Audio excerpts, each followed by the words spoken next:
4, 3, 2. Hello, everyone, and welcome to our session. Hope you have been enjoying SphinxConnect so far. Just amazing sessions. Hopefully we will also continue to live up to your expectations. So this is, I think, going to be a really exciting conversation. We have framed this, and I'll share kind of the title in the description, just so everyone has that background for the session, which is Shame or Reframe, balancing activist versus collaborative approaches to DEI online. So in today's world, social media often serves as the primary source of information about and communication between people and organizations. Some utilize these platforms to call out injustice and perceived bad actors, while others focus on positive feedback and partnerships with good actors. So does one approach result in more impact than the other? And regardless of which approach we choose, what are the best strategies to achieve our individual or community or even organizational goals? So we'll have the perspectives of activist, artist, educator, musician, artist, leader, arts administrator, entrepreneur, academic leader, and we'll bring kind of all of these perspectives to bear for what promises to be a respectful yet hopefully very active discussion with potentially some vigorous debate. We might have some disagreements about, the different ways to approach these issues. And it is definitely really a critically important issue because pretty much all of us, as in all of us in the field, utilize social media and online formats to be able to further our own individual and our organizational goals. So we have with us Titus Underwood, who serves as Nashville Symphony's principal oboe and is an associate professor at the Cincinnati Conservatory of Music. We also have Quanice Floyd, who is now serving as the executive director of the National Guild for Community Arts Education. And definitely congratulations again on that awesome appointment, Quanice. Yes, and we have Daniel Bernard Roumain, who is a composer, violinist, educator, host of different roles and capacities. Myself, and I'm a professor of arts leadership and entrepreneurship at the University of Michigan School of Music, Theater, and Dance, in addition to being founder at Sphinx. So the way that we thought we would kind of structure this session is I have a kind of initial question that I'm going to share with the panel. And then each of them will kind of respond to that and share kind of their initial thoughts on that. And then pretty soon after that, once we all do that, and me kind of as a participatory panelist will also kind of share a few of my thoughts, then we're really going to open it up. So be thinking about questions, or if you have questions, you can already submit them. You just want to navigate to the Q&A button under the ballroom tab on the right side of your screen. And so we'll welcome all those questions, and we'll really try and get to them as soon as possible so that we can have really a great dialogue rather than us just kind of talking at everyone. So my question to our panel, and we'll start with Titus, is in this kind of broad tapestry of approaches that we have available to us, from full on, straight up, just, shaming, if you will, to kind of full on kind of reframing, partnering, collaborating, etc. What have you found to be kind of the best strategy to bring about the results that you want to see in our field? And as you kind of share that, is there an example that kind of illustrates that approach that you had, and especially any outcomes that you can share that came about? Right.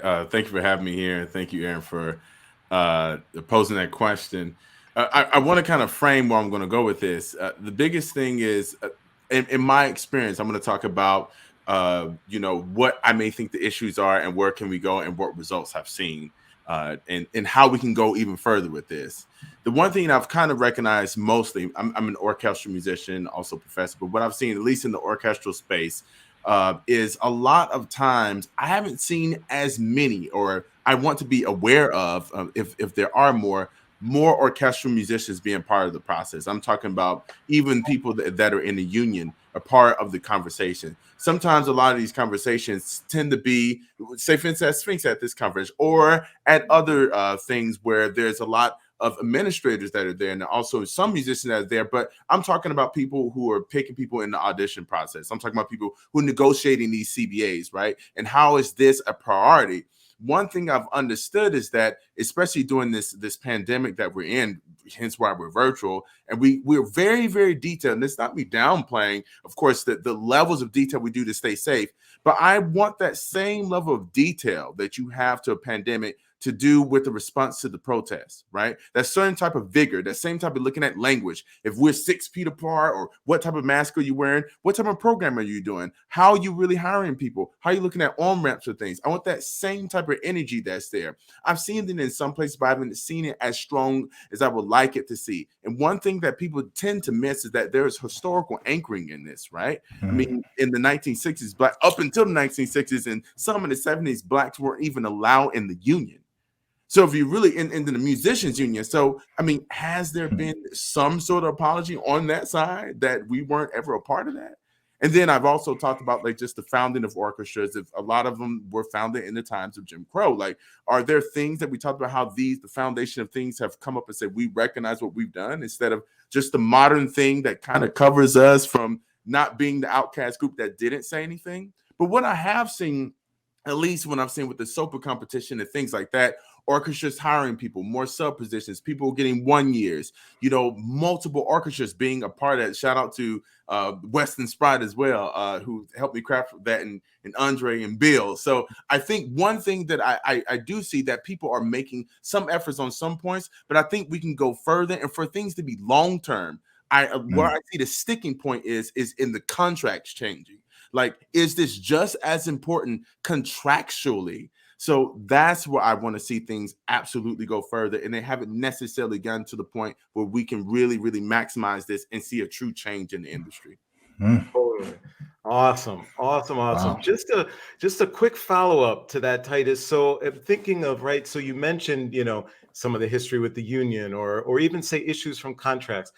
In a hypothetical situation where you feel just unbelievably strong, this issue, the union, there needs to be an apology, right? There needs to be some kind of recognition, et cetera. Or there's a major problem with this contract or whatever it might be, or this orchestra's been a bad actor. What do you think in terms of like kind of approaching that? So in other words, you could, go to social media platforms and say, Union X, we as a community expect an apology by Friday, right? Right. Or you could do some other thing or not do that online. Any sense of what your sense is of what the best approach is or kind of what you've done? I mean, really think about this in a political sense, right? Like being organized. Say, for instance, I'm not saying in general, like you'd be like, no, we're not doing that. Because there's so many unions, right? There are tons of them. So if I'm thinking just in general, say, for instance, if there is pushback from I'm just saying in general, organizations, there is pushback. If I'm thinking of that, how do I not put myself in that situation again, right? If we're thinking about politics, how do we organize in a way that the people I want to represent me, say, for instance, in a union or somewhere else, how can we get to the point where we organize and elect the people who do come from this cloth that we're having this conversation? How do we know what the meetings are? Who's being elected next? Like, how can we really put people in places who are already ideologically aligned to make things more equitable? Sometimes you have to switch out the guard. So that's a really way to think about it, because sometimes you can't convince people, and I'm not here to necessarily convince people who don't want to be convinced. That's just the way that's just a very adult thing to do. So if we're not going to be convinced, I'm not going to spend all my energy trying to convince you, but everyone is replaceable. So that's the way that I usually think about it in that sense. Cool. Awesome. Okay, so Quanice, right? Same kind of question, broad tapestry approaches, shaming to reframing. What has been your sense of best strategy, and do you have an example and that where you've got that illustrates your approach and some of the outcomes that came about? Yeah, first I want to acknowledge that I'm on the land of the Nacotchtank, Piscataway, and the Pamunkey tribes here in Washington, D.C. And I also want to acknowledge that acknowledgement is not enough. We need to make sure that we are part of the Land Back movement. So go to landback.org to make sure we're supporting our indigenous communities. But in order to address this question, I just want to identify first that, like you said, it's a broad tapestry. So I want to reiterate that, right? It's not one or the other. It's a lot of gray areas, a lot of nuance in this conversation. It's a lot that people don't see behind the scenes, right? And so there's no such thing as a binary. But then also when we talk about best practices, there's also no intellectualizing it. There's no theory of change. There's no frameworks. There's no, we can't get into that. That's too much of, trying to justify human work. And all of this is human work. This is how to be a human, right? This is how to treat people with respect. This is how to make sure that everyone can see each other. This is how everyone can respect one another. So to me, there is no best practice. It's just being human, right? And that, to me, that's where it goes. So like I said, a lot of the work people don't see in the front end. They often see things in the back end. But, everybody has a place, just like Tyler says. We need people on the inside. We need people on the outside. We need people who give elementary 101s. That's not me. That's not Titus, because he said it's not him. But there are people out there who can handle giving folks what anti-racism 101 is. I don't do that. There are people who are organizing. There are people who are movement building. So this is a multifaceted, nuanced conversation. And so I guess an example of that for me, because everybody wants a little bit deeper about it, is the Americans for the Arts situation. And so I was a member of Americans for the Arts' Arts Education Council. So that's me trying to get on the inside to help create an internal change, right? And so when we as a group were trying to say, hey, COVID is happening, there's artists out here who are struggling, there's people who have, who are out here who need support, and what are you all doing to do that? We got no answer. We got just kind of a runaround. Oh, we have a cultural equity framework that we've been using since 2016. That's not helping people right now in the middle of COVID. We have all types of artists, not just Black artists, not just brown artists. We have all artists who are struggling. People are not getting paid. People are getting sick with no health insurance. People are not, it's a lot. It's life or death. And people's family members are dying. They're dying. It's ridiculous. And so when we had these conversations, we kept pushing. Again, this is not a best practice. This was an urgency. This was a moment of urgency where the field needed a service organization to support them. And so, we kept getting the runaround. So we said, okay, well, if we're not going to be listened to on the inside as part of this council, let's bring it, let's bring it out. Because this is not just a them thing. This is a field-wide thing. We have plenty of service organizations who did nothing during COVID. We have plenty of service organizations who are still doing nothing, and we're still in COVID. And so it's just, we have to make sure that people are understanding and seeing they are supposed to help you. They are a 501c3 charitable nonprofit foundation who is supposed to help you during this time. And if you're not being helped, what do we need to do? What can we do to organize to come together to make sure that if we can bypass them, right? What mechanisms in place can we use? If they ain't doing it, let's do it for ourselves. And that was the whole purpose of my article that came out. It wasn't even about Americans for the Arts. It was about us not relying on people who don't care about us. So that's, like I said, there's no intellectualizing that. It's a lot of nuance. It's a lot of, context with that. But if there's people out there who are not supporting you, we got to figure out ways for ourselves. Yeah, absolutely. And so just a quick follow-up on that, Quanice, so the outcomes, there are definitely some outcomes that have come about from that. Did you want to share any of those at all in terms of from Americans for the Arts? In other words, what would you say, have things changed or did things occur as a result of some of those steps that you and others took? I just had to think about that a little bit. To me, there was no outcome yet. Gotcha. I mean, there's things that are happening, but then I just saw an email the other day asking for free labor from them. So there's no things happening.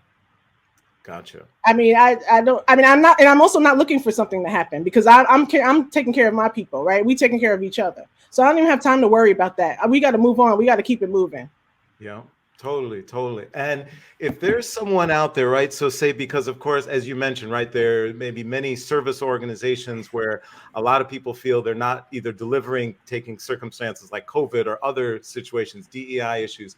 If there's someone out there who is unbelievably frustrated with what's either happening with their institution or a service org or et cetera, and totally correct me if I'm wrong in kind of paraphrasing back what some of what I heard you say, but do you think that they would look at and say, okay, it sounded a little bit like your initial strategy was, let me be part of this working group, this task force, this committee, and try and bring about change, and then but that when that doesn't work, then we have to find other ways. In other words, if what we're doing is not working, we have to figure out another way. I initially tried kind of working within, that didn't work, so I brought it to a public forum.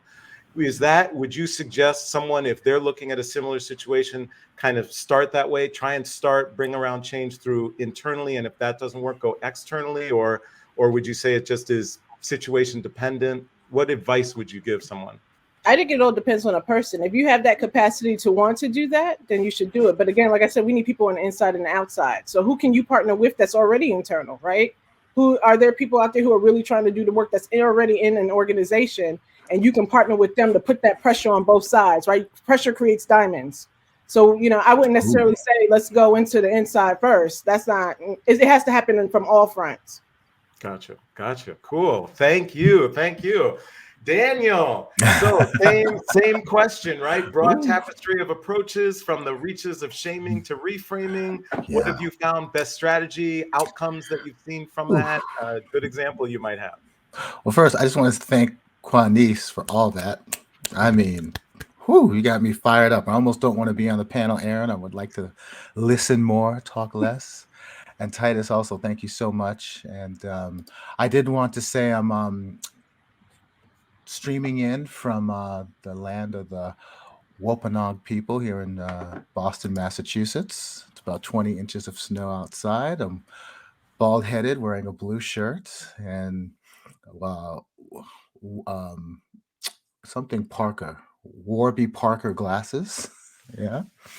And I know it's not enough to just acknowledge, but I am trying to be really mindful and really in the moment, really patient with myself and more patient with others. And I've been taking notes as Titus and Quanice were speaking, and Aaron, as you were asking really wonderful questions. And I thought I might change some of the things I was going to say based on what I heard. And I wanted to start with the title and make some what I would call gentle and loving adjustments to them, because it lets you know what I heard Titus and Quanice saying. So I would change the title of our panel to Shame, Frame, or Reframe,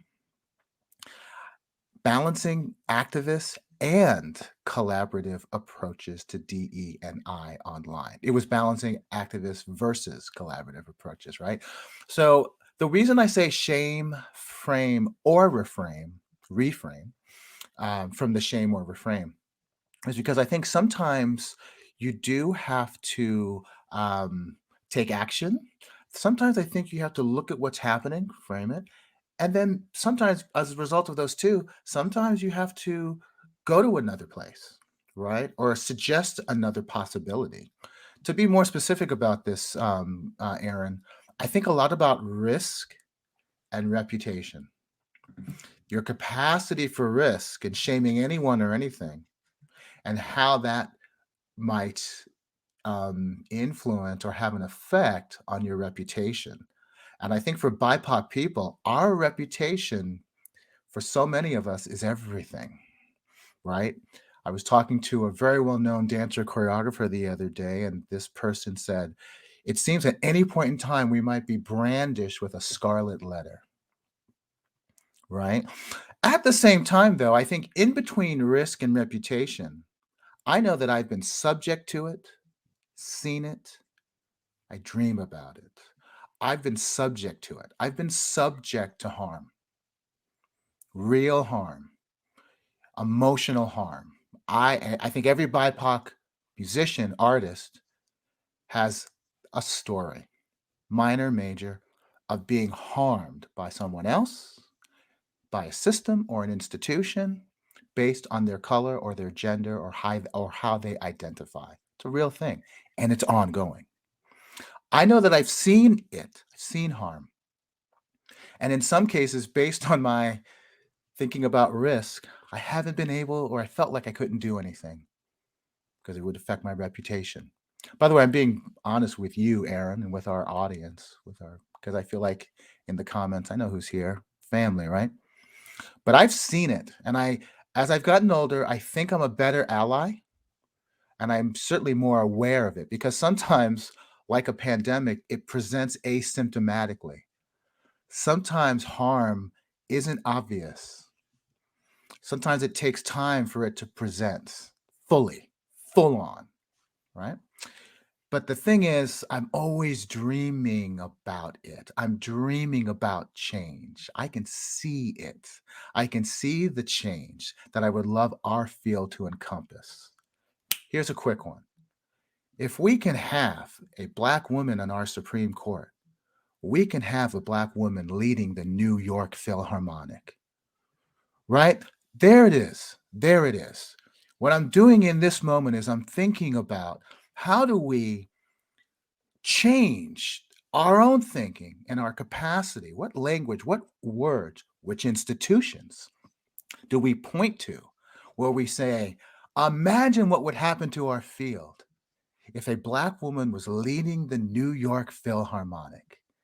And I have to say, I haven't always understood how to best maneuver, strategize, call out our field and the people in it. I've sometimes been successful at it, whatever that is. I sometimes haven't, right? I've been clumsy about it at times.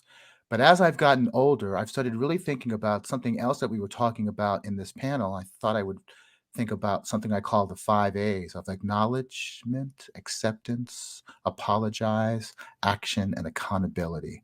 That when I see harm, I'm thinking about acknowledging it, right? Having that person acknowledge it. I'm thinking about, can that person accept that where they or we work at needs change? Only then can we think about apology. And I think sometimes apology is important well beyond the legal ramifications, the so-called legal ramifications. Once acknowledgement, acceptance, and apology happens, then there can be real action, I think. Real action and a real move towards change. And when those 4 things happen, then we can start to think about accountability, right? So those are my 5 A's. And I hope that helps. But for this panel, I'm thinking a lot, Aaron, about risk, personal risk, and the risk of the people that you might represent or the organizations that you love the most. In my case, it's Arizona State University. It's Zozo Artist, right? And I'm thinking about individual reputation and a collective reputation. And this is a hard panel in that sense, because I do think that, for me at least, when I was younger, I'm saying things now that I sure as couldn't have said when I was in my 20s or my 30s. It would have been what we call career suicide, right? I feel like I'm in a place now where I can see things and say something about it, and most importantly, do something about it. But that took time. And ironically, it took me being lucky and understanding people like you and Afa, who really understood the strategy and the way to navigate a career and when to speak up and when not to, quite frankly, and when to think about the more successful we can all become, the more power, possibility we might all have. And I'll end with this. I've seen great artists say not so great things. I've been guilty of that. I've seen great institutions do horrible things. I've been a part of that, quite frankly, and I struggle with it. I'm a member of the board for the League of American Orchestras. Is that a boast? I don't know. Awesome, Daniel. Thank you so much for sharing those. One quick follow-up to that. I loved how you framed the risk versus reputation, which is just, it could almost be another name for this session. And just wondering, having had the opportunity to be able to know you when you were in your younger days, where I would say you also shared a fair amount of your thoughts, but what would you say to the young person who's in our audience right now, who, right, unlike all of you on the panel, I feel pretty much can, right, you can say what you want to say. You're established in the field and so on and so forth. You have a strength of community and professional cred and history of work that bolsters, right, you to be able to maybe have lower risk, like you were saying. So what do you say to a young person who might be watching right now, who feels more fear, who feels like, yeah, easy for them to say. They can, you know, say these things. But man, if I go out on social media and I say this about, you know, Arizona, you know, State, or I say this about the University of Michigan, or I say this about the New York Philharmonic, ain't no way I could, you know, I'm done, kind of thing, right? What do you say to that person? Be careful and be courageous. Be bountiful. Know your blessings and be bold and brave. We are all the product of someone else's pain and success. We can pick your models carefully, emulate action with a certain amount of savvy and smart, and don't stop dreaming and doing. And know that you're not alone. There are others that can speak with you as much as they can speak for you. And I would say this is something I'm thinking about a lot lately. Think about the scale of your success. I wanted to change the orchestral world at one point, Aaron. We were in that practice room together. We had a lot more hair. You walked in, I'm going to do this violin competition. I said, what are you talking about? Right? We were going to change the world. And I don't know.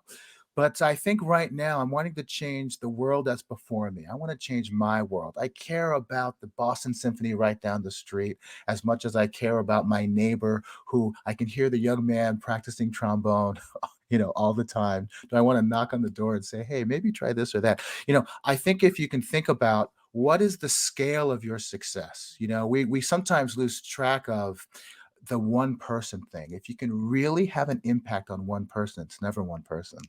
Right. And there's something really loving and beautiful about that, that if I can just have an influence or make a positive change in one person's life, we have to have faith, faith that change, that message, that gift, that equal exchange of idea and empathy might change them all.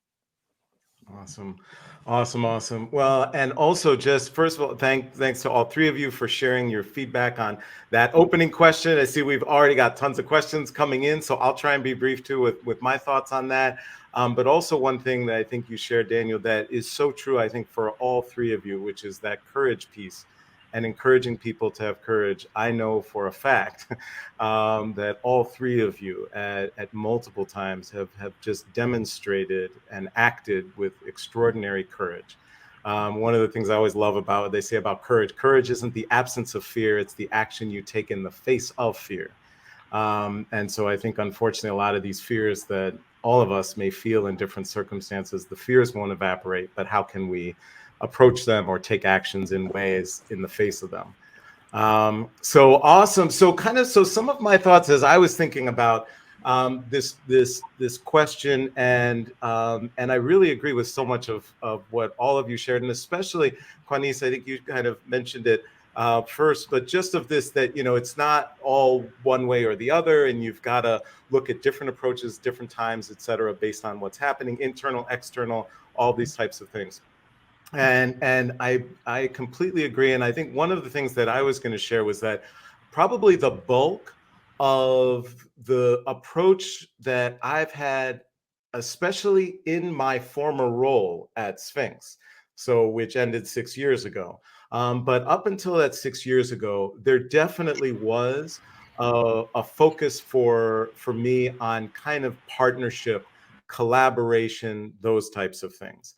And I think a big part of that started very, very, very early on, because I was in a meeting where I felt like an orchestra had done extreme wrongs to the field and to Sphinx's mission. And I walked into a meeting where a whole bunch of their staff were there, so on and so forth, and acted and spoke in a way that was very, I guess, you know, diminishing or whatever to the CEO of that orchestra. And I was still in college, right? And so, but right, if you care about something, I think enough, you don't care. And in that way, I was, I think, too early on in the development of Sphinx to be thinking about the impact. I didn't care about my individual risk, and I wasn't thinking about the risk to the mission I was trying to accomplish, to all of the future competition laureates for whom I needed that orchestra to commit a performance opportunity, right? That kind of thing. So that kind of evolved. And I had other people who were in the meeting who kind of like, talked to me about it and said, and especially a couple of older people of color who said, okay, yeah, I totally hear how you feel. They were like, what's your goal? And I was very clear about my goal. I was like, I want 30 orchestras to provide performance opportunities for winners. That's what's needed because we don't have performance opportunities. When was the last time you saw a Black or Latinx person solo in front of a major orchestra, right? I was very specific, like, okay, well, that's good. Do you think that orchestra is going to give that opportunity after that meeting and what you did? So sure, you feel good about what you said and you were right. But 5 years from now, will there be 5 years of performances, which is what you actually want? And so that kind of got me thinking about that. And so I think for the most part, I switched, if you will, and began to focus very heavily on collaboration, partnerships, all of that. And I would say that was the bulk of how I was viewing my role with Sphinx. And I can definitely say that outcome-wise, that absolutely has built there's 27 orchestra partners. For that, hundreds of performances have occurred. Nas and SOPA, which AFA has, taken to developed those programs and took the idea of a partnership and collaboration to a whole other level, literally over 100 participating orchestras. There's been 50 placements in orchestras. So I definitely, I could never argue with that collaboration, partnership approach, et cetera. I think ultimately it could bring about systemic types of change. But 10 years ago, the change was so incremental. And I was looking and I was reading back to some of the things that Bernstein did with the New York Phil and all of that, and was reaching out to try to partner with Black organizations and doing things that orchestras weren't even doing today. And I felt very, very frustrated. And so again, I very intentionally said, and it's almost like what you had mentioned, Quanice, where I was like, this isn't effective enough. The partnering and the collaborating, I have to bring it to a public space. I have to bring public pressure to bear. And that led to the big speech that I gave on the stage of Carnegie Hall, calling for very basic and shaming orchestras and calling for specific amounts or for specific restrictions by foundations and corporate funders and private donors to orchestras, and that they have to commit 5% of their budgets to DE&I, otherwise they can't get grants, so on and so forth, and all of that. And this goes to the last thing that I'll share here, and then we can open it up, which is that I then paid a price. I got death threats and got written up in these conservative magazines and saying ridiculous things, Black Jews trying to do this type of stuff and, all kinds of stuff. And I had several orchestras who changed their tune in a negative way towards me individually. However, 10 years later, more orchestras are doing more stuff and all of that. And so I think in retrospect, I think that somehow maybe that was needed. And even though it caused some short-term pain and all that kind of stuff, I think that in retrospect, it helped to serve as another catalytic piece. And so I do think in some ways that we need both parts. I do think for some mechanics to occur over the long term, we need actual partnerships and things so that there's systems that take place. But I do think that sometimes that a public piece of shaming can sometimes be a catalytic moment. So anyway, those were just some thoughts that I had to that question. And with that, I will open it up. We've got tons of questions coming in. Wow. So I've got to, I'll try and get through as many as possible. I know we have limited time. I see, how can you address managements that tokenize people of color, but that they think are doing EDI work? So who would like to kind of take that? In other words, there's lots of organizations out there that say we're doing this great DEI work, so on and so forth, but people feel very tokenized, things like that. How can we respond to that? How can we help change that?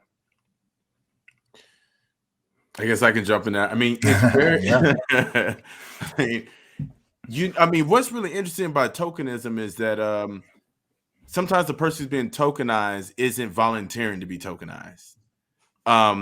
And I mean, it can be a matter of, I mean, I'm always very careful about if you show up to something, am I here for the pictures to put on your poster, or are we actually talking about something that's real?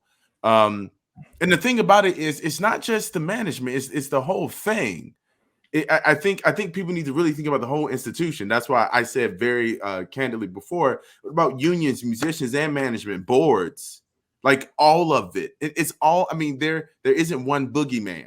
Right. So if we're thinking about the whole thing, that's why I said contracts. Contracts are negotiated amongst musicians and management. So are we ideologically aligned? Are we ideologically ready to see change? And what does that look like? If you went amongst your whole orchestra, wherever you are, and asked them, what does it actually look like? Is there any sort of alignment amongst what it actually looks like actual change? You know, one thing that's really what I've really seen is that people would love to talk about change, and it goes to a committee, and then committees a lot of times is where ideas die and are conversed about forever. So I'm saying when it's time to put the pen to the paper, most people say, oh, I agree with the future and what you're trying to do, but the way you're applying it may not feel great to me. So how should you apply it? You know, it's like, how should that be done? Totally. And just a quick thing, because I saw another question that so ties into what you're saying, Titus, but someone asked about contract changes. What specifically would be most helpful? Are there some specific contract changes that you think, and anyone on the panel think should be inserted, especially for orchestral players, that could help make a difference? Well, me being in the orchestra, or unless Daniel or Quanice wants to hop in. Go ahead, Daniel, if you had some. Well, you know, I'm a wow. First of all, Aaron, thank you for that. There's a lot in there, and that's really important, and it speaks to what Titus is speaking to right now, as well, as far as systemic change, right? I mean, systemic racism can only be met with systemic anti-racism, right? So in terms of contracts, for me, I think benchmarks are not the best measure, but I think that you have to start contractualizing in a way. What is the aspirational visioning of a place, right? So specific to that, I think some contract changes, not only for orchestras, but in our field, should speak to morality, right? Should speak to programming. There's a good place to start. You know, my father used to say, look, if you want to change. A lot of wisdom in that, right? So for any ensemble, for any place, if you want to change, you simply start the process. And I think a good place to start is the contract, right? And specific to that, I think you can talk about maybe, for example, in your mission statement, are you satisfied with it? Has your mission statement been updated? What if I Google searched your website right now, your name right now? Are you satisfied with it? That's a kind of a contract, right? I mean, we think of contract. I mean, there's all different types of contracts, but maybe to take it by extension, Aaron, there are these kind of literal contracts that help the fiscal responsibility and the relationship, if you will, between that entity and those people. So those literal contracts, we can look at mission statement. We can look at what is the most important part of the contract, what generates the most money, right? So just cutting to the chase, in our field, in a lot of ways, it's the programming, right? It's the programming. It's the guest artist. It certainly is the board. It is the staff. But getting back to the contract, where I like to think in terms of things of what could happen tomorrow morning at 9 a.m. What could happen tonight at 9 p.m. If I'm the CEO or the president of a place, tonight I can start to change the website. I can start to speak to where we want to be morally 10 years from now, and how do we start to contractualize that. But there's other types of contracts, which are relationships, and those can be even more immediate for any organization. Who are we playing for? What are we playing? who's on our stages, and are we satisfied with it? What are the images that we use to uphold? Here's a quick one, because I think giving examples. So for me as a composer, I'm oftentimes commissioned. That's a contract. I've been commissioned to write a 15-minute violin concerto. I thought about division. How can I divide those precious commission dollars among the people that I love the most, what Quanice was talking about? So I'm going to write a violin concerto where I'm only going to play the first movement. And the second and third movement will require anyone who plays it to pick someone else, preferably a person of color. You dig? I hope Josh Bell plays this violin concerto. Do the first movement. I'm calling out the names, Aaron. I think Josh Bell should not only play this concerto, but choose movements 2 and 3, because who he or that organization chooses to play the second or the third movement says as much about him as it does about me. You dig? Now, Aaron, I don't know of a violin concerto where you can choose 2 or 3 other people to play it. Titus, maybe I should write you an oboe concerto. You dig? Where you need to choose the second or the third person to play it. Right? So that's a way where that contract, and that's something that could actually go into the contract, into the commission. I think these are the types of things that Susan and Emil and those who know names rally around and start to get excited about, because it's traditional, but it's also innovative. Tradition ain't nothing but an old innovation waiting patiently to be made new again. Cool. All right. Thank you, Daniel. So this actually, Quanice, I'm wondering, this question came up and talks a little, what they start by is saying, framing collaboration as the converse of shaming is interesting. Can you speak to potential harm when we consider aligning ourselves or collaborating with institutions that center whiteness? So do you have a sense or an answer for them? Is that, people who are looking and collaborating with, say, an institution that clearly centers whiteness, should they, shouldn't they? How can they move forward with that? That's a really good question. And so I guess I have a couple of answers. The first answer is you don't have to if you don't want to. The second answer of that is, why are we still trying to assimilate into these organizations that don't want to do this work, right? What does it benefit us to assimilate into an institution who doesn't necessarily care about our humanhood? And then also, like you said, the conflict between collaboration and shaming, it doesn't exist to me. Like, that doesn't exist, right? It's all about the action. What's the next steps? What's happening? And so, when people push back on these ideologies of anti-racism, I'm seeing it in the chat box. Like, it doesn't make sense. You're pushing back on people of color who are telling you they've been harmed, and you're saying that it's not, what they're doing is not right. So you're Colin Kaepernicking us, right? They told Colin, you shouldn't be taking a kneel. You shouldn't be doing this. That's not how you move towards this. That's how you're doing that to us in the chat box. I'm reading it right now. So it's, people have to sometimes pick and choose their battles. I personally don't deal with that. If you're centering whiteness, then I'm not included in that, right? Like, but there's people out there who I say do anti-racism 101, and they do want to educate those folks to try to get them to that place. That is a lot of labor for someone like me, someone like Titus, someone like DBR, someone like Aaron to do. That's a lot of labor. We don't have to do that. We can choose where we want to go. We could choose what spaces we want to be in. And, we have to think of better ways than to try to appease people. I'm not an appeaser. I grew up around Black Panthers. We don't appease to anybody. Gotcha. Awesome. Thanks so much for that, Quanice. So, right, our chat box, it's blowing up here. I'm trying to catch as much as I can of what people are sharing. One thing that I just saw here, which is a question: how do we temper BIPOC artists who publicly shame fellow colleagues on social media who have a different point of view on EDI, reinforcing the ideology that we can't work together to affect change, right? So that person clearly has a sense maybe about their question, but putting that out to all of the panelists, what do you think about when we all may differ, but when, say, one of us does something someone else doesn't like, that shaming of each other online? What do you think of that? Like, should we be doing it or not, basically? And if so, why? Either way. Ooh. I hope I'm not guilty of that. I probably am. I mean, for me, 2021 was about protest. I mean, I couldn't protest hard enough. And I did all the things. I called people out. I called institutions out. I called things out by name. Absolutely. And I was fired up. I felt 21 again, Aaron, in a lot of ways. It was in the air, quite literally, and that's important, right? I mean, worldwide, well, I don't want to go too far because we all experienced it.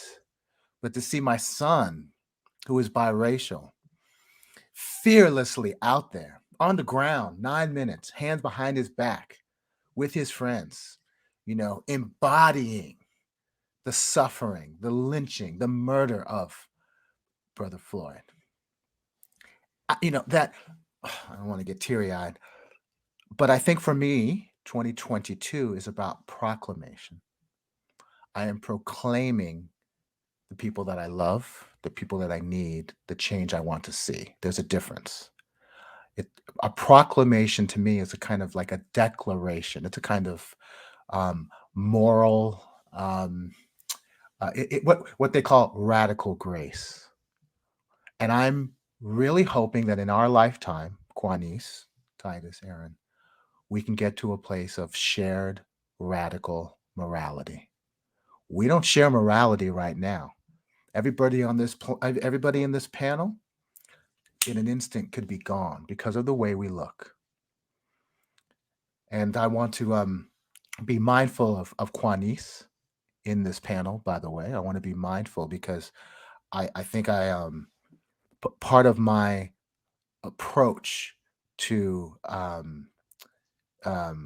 activism is to really listen deeply to others who have deep knowledge. And I noticed there was Brené Brown, who talked about a different use of shame.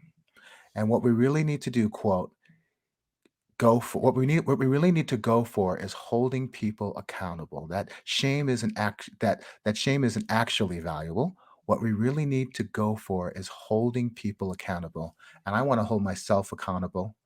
And to what was said, I have so many ways in which I think about how I don't ever want to be so old or so male that I can't apologize publicly, that I can't acknowledge that I didn't always get it right. And I didn't always do the thing that I thought was right. Some of what you were saying before, Aaron, and that I can do better in 2022. So part of what I want to do is proclaim my love for BIPOC people and all of the global majority. And how can I uplift all of these voices, all of our voices that aren't necessarily seen or heard? Awesome. So I'll try and open it up for some more questions here because we've got just tons. So I apologize to anyone who we don't get to. I'm just trying to see them as they come through. On the subject of tokenism, so Quanice or Titus, I don't know if you guys wanted to tackle this. Someone says, while on the subject of tokenism, how do you walk the line between representation and tokenism, specifically in visual marketing materials? So the quick thing that just I think about is in the early days of Sphinx, I would have all these meetings with orchestras and so on and so forth, and part of the conversation would come up about no one in their audience is of color and so on and so forth, and I'm like, and I literally went to a league meeting, and this is what I was giving the plenary presentation, and I gathered all of their season brochures and brought them, and I literally just kept opening it. I was like, there's not a single, I said, in literally all of these, I found two. One was for a jazz program, and the other, the actual music director, was Black. I said, other than that, there isn't a single Black person in all of these materials. I was like, do you think that's possibly why no one of color is in your audiences? So, but in part of that, and then it was funny because within a couple of years, I started seeing all these orchestras that had one African-American, that African-American became plastered, on all their materials. I wasn't at the time thinking about the tokenism piece. I was thinking about representation, right? And being able to see ourselves in these institutions and organizations. So, but with that kind of just initial thought, toss it over to Titus or Quanice. What's your sense about the representation tokenism in visual materials? I can jump in there. I think the thing that tokenism, to be honest, from my point of view, my experience, You know, a lot of things have come out, say, hey, the first Black principal oboe of major symphony orchestras, blah, blah, blah. One thing I find funny is it depends on the person and how they react to that, right? So for me, if I'm not talking about my culture and where I come from and who my people are, and I'm just soaking it all in myself and saying that I don't stand on shoulders, then I'm playing into the tokenism because I'm the exceptional, right? I'm the one that's not like everyone else. I'm like the superhero. I have everything right that makes everyone feel comfortable. And if I'm not in a space where we're not at least getting at the minimum getting uncomfortable, because if you're not uncomfortable, you're not having the right conversation in the first place. So there is going to be an amount of tension that gets very strong, that at the negotiating table, we know that the best decision, the decision that, you know, that I'm pushing for progress is the best decision for the both of us at that point. So one thing that I really think about is, you know, I think of how can you bring the team in a way that I usually put it is you cannot really have proper representation if you don't have enough people in that people group to have diversity of thought amongst that people group. Then you just have tokens. If there's just one Titus, but there isn't 10 people from that culture to talk about what's best to reach out to your Black community, then you really, really have, so you have a critical mass that's there. So if I'm not preaching to have a critical mass there and I'm the exception, then I'm paying into the tokenism. But if we know that we stand on shoulders and I'm connected to other people, that's how it really works, right? Is if I'm bringing a whole team with me. And that's what I tend to say. And the other thing, just to add on to that, is I'm not just here just to represent playing music that comes from, you know, Western European culture. I'm also pushing for, and a lot of things I've done for Black composers to be played. And I'm very, very frank about that, right? Because I'm a conduit of the music. So if I'm not bringing my culture, then what am I? Am I can do it too? That gets really old. I can do it too. You know, please pick me to play Mozart. I can play it too. Mozart's dope. I like it. But at the end of the day, it's not about I can do it too. It's about me saying that my culture is just as valuable. If someone asks you to come play the Florence Price Concerto and they don't invite you to come play Tchaikovsky, go play the hell out of that Florence Price. Like, really represent it well. Because the way that you present it with the pride that you have will have other people want to be a part of that.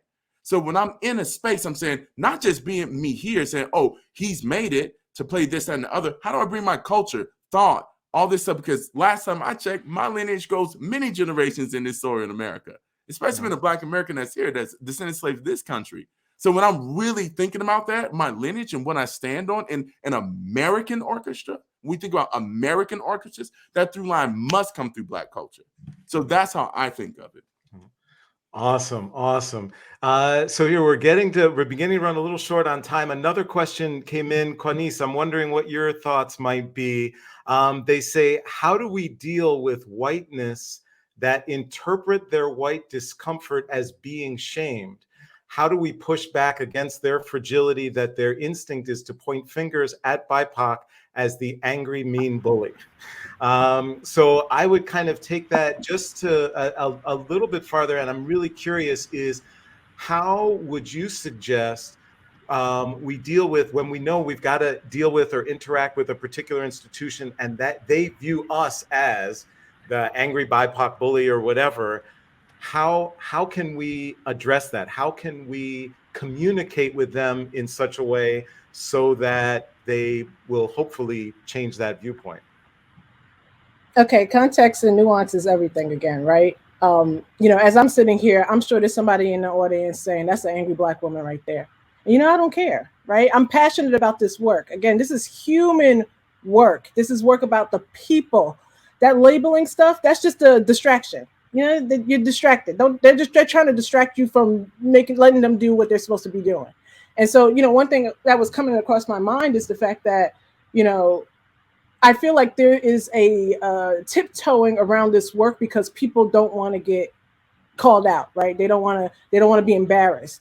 And it's not about if you get embarrassed or not. It's about how you course correct when that embarrassment happens, right? Like, you realize you fucked up, so say you fucked up and figure out what you can do to be better, right? And so when I'm, as a BIPOC person who's in that space, if I call you out and you're not saying you fucked up and you're pushing back on me, then again, I have to choose and select what my fights and my battles are. I don't have to be in this space. I don't have to appease you. I don't have to be comfortable, make you feel comfortable, because that's not my job. That's not my job. Of course, there's privilege in that because some people can walk away, others cannot, right? And so how do you deal with that? You need to start having these mechanisms. As people of the global majority, I have friends who I talk to every single day. I have a therapist. I am an advocate of a therapist, especially I'm a Black woman. My therapist is a Black woman. So I talk to her about a lot of these issues. I do yoga. You got to work out, right? Like, if they are pushing back and you don't have the privilege to leave, figure out ways outside of work that you can resolve that, right? And if they are pushing back and you do have the opportunity to leave, then I would say leave. Don't let these people label you. Don't tell them who you are. You know who you are. Don't let nobody tell you who you are. Yeah, awesome. Thanks so much. This kind of just feeding off of that, put this out to the whole panel. What would you say, or what would you encourage people to say to?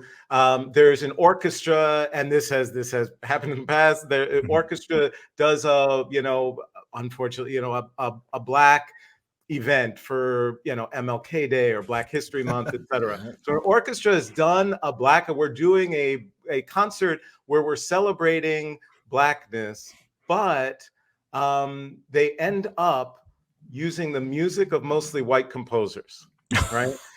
Now, this could be a good example of, because something that has actually happened. So in the past, then what I did is nothing on public social media, but asked for a meeting, called a meeting, went in and shared how, obviously absurdly ridiculous that seems, and how could potentially we help inform their programming staff that there's all of this wonderful music by Black composers they could feature during such an event, etc. So, but what my question is say that you're like, that's absolutely patently ridiculous. We use social media and we put that out there on social media. How could you do this, orchestra? You're so, unbelievably ignorant, etc. And not only that, offensive, so on and so forth. My question is about the person who's in the decision-making of another orchestra that isn't doing anything for January or February. And that person then looks and goes, oh, I'm not going to do anything, because if I do something, I'm going to get it wrong and I'm going to get lambasted publicly. What do we do and or say towards that person so that we don't have that effect, which could dampen down, obviously, right, our ultimate goal, which is beyond the one orchestra that did something idiotic? It's how can we get more orchestras to actually do thoughtful, inclusive work? I can say this in 20 seconds. I want to be mindful of my other panelists. I have started writing letters, handwriting a letter to the person or sometimes the institution where I want to see the change. I write it as though I'm writing to a brother or a sister or an aunt or an uncle, or someone who's older than me, maybe, who doesn't quite understand or get it. But I've actually started writing a letter first by hand, and then I transcribe it into an email, and then I decide whether or not I'm going to send it. Because I started realizing when I write a letter to someone, sometimes I'm saying the things that need to be said, and I'm doing it in a way that is direct and to the point, sometimes personal. But that's one strategy that I have found effective for me right now. I wanted to throw one quick answer. Titus. Make sure next time you're doing a music director search that the things that we're pushing for, they're ideologically aligned with that, so that you don't have that from the top down and from the board. That things, one thing we haven't really talked to our music directors, which choose a lot of programming. Make sure that you can ask tough questions, that you're not just starstruck, that they're going to do something that actually connects with the community that you're in. That can have real radical change in an orchestra. Like Daniel said, Black woman, New York Philharmonic. Let's make it happen. Awesome. Any additional final thoughts, Quanice? Yeah, I'm reading The Sum of Us by Heather McGhee. If you haven't read that, I highly recommend it. I'm also using that as a textbook for my students in arts administration master's program. But that book basically talks about how the concept of whiteness, thinking that if other people get things, then they lose things, right? And so one of the things that she quoted in that book was saying, we can do everything we want to push policies forward, but if people don't believe in those policies, these things won't happen. So if you go into these institutions and they have a IDEA policy and statement and they're still doing the same old stuff, then that means that they don't really care. They don't care about this human work. They don't care about you. So don't put yourself in those situations. Try not to put yourself in those situations. If you need a partner in crime, I always tell people I could easily go back to teaching. You know, the DBR talked about earlier, like you know, having that reputation. I'll go back to teaching public school if it gets that bad, right? Like I ain't worried about these people. They can't do anything worse to me than I can do to myself. Quanice, I want to work for you or with you. just so the record shows, Quanice, I am ready to work for or with you. Right. If y'all need a partner in crime, hit me up. So I wanna thank all of you for joining us. And I think one just quick takeaway, and because I think people always take different things away from sessions, so I don't want to in any way say like a summary for all people, but I just know one thing that I'm taking away is a sense that in the initial and Daniel, going to what you said about kind of, you know, sharing when we think we were wrong. The initial idea for this session came from just something I was thinking about these issues. But I think that whole, even just terming it activist verse collaborative shame or refrain, everything from what all of you have shared, plus what I've seen in the chat, is that it's this and, not or. It's not verse, but it's how do we incorporate both of them? When's the best time to utilize them in different ways, etc. So Titus Underwood, Quanice Floyd, Daniel, Bernard, Roumain, thank you for joining us for this session. Thank you all for checking it out, and look forward to seeing you at the additional sessions. Thank you. Thank you for having me. Thanks. Take care.